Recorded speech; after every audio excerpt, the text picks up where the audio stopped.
What if I told you the real target of this fire was not the woman who died inside, but a 5-year-old child? Would you still believe this was just an accident?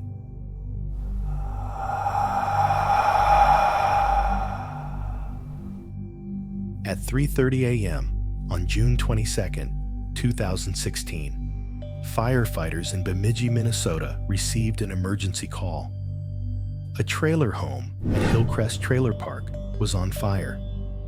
By the time crews arrived, the structure was already fully engulfed. The interior was packed with flammable materials, making the blaze extremely difficult to control. After the flames were finally extinguished, Deputy Fire Chief Kevin Mahler entered the wreckage. Near the center of the home, he found a severely burned body. The remains were partially covered by what appeared to be a mattress. Neighbors quickly identified the victim, the homeowner, Melissa Moby.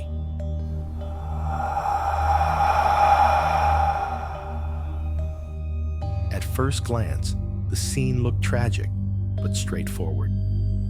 But Kevin Mahler had seen enough fires to know when something wasn't right. Melissa's wrists showed signs of restraint, and the origin of the fire was traced to a bedroom on the southwest side of the trailer, not where her body was found, which meant one thing: she should have had time to escape. The fire wasn't the cause of death. It was likely meant to hide something else. The case was immediately transferred to the Minnesota Bureau of Criminal Apprehension, the BCA.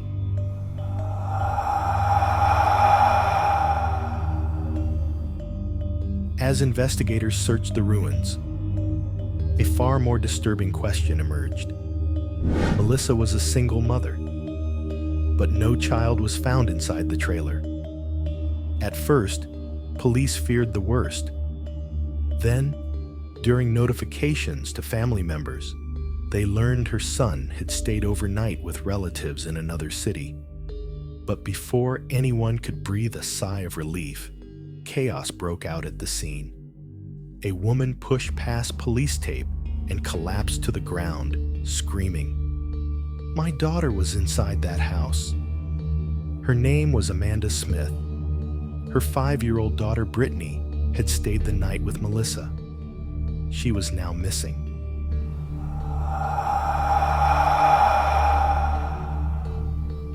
Investigators now faced a terrifying reality. This wasn't just a homicide, it was a kidnapping. And Brittany was the only witness. Every minute mattered. If the abductor panicked, the child's life could be in immediate danger. Suspicion quickly narrowed to a small group of people. One name stood out: Jacob Kinney, a man with a disturbing history. Previously investigated for luring underage girls under false pretenses. He also had a complicated relationship with Melissa. When police went to question him, his home was empty. He was gone.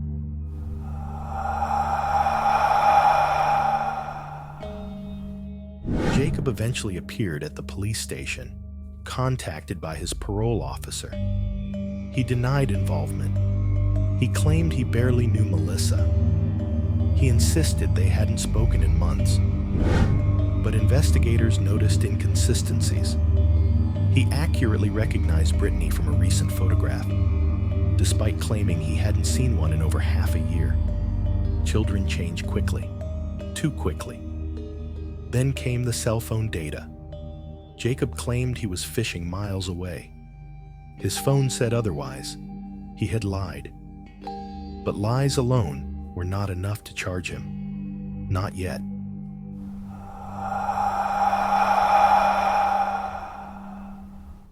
Everything changed when forensic technicians recovered deleted messages from Jacob's phone.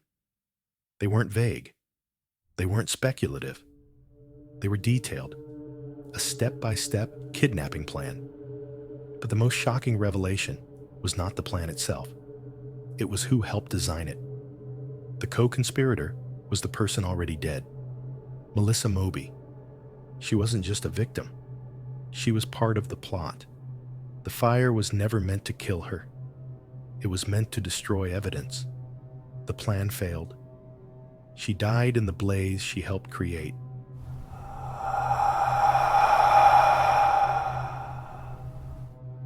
Following the digital trail, police located Brittany alive, hidden inside a remote camper.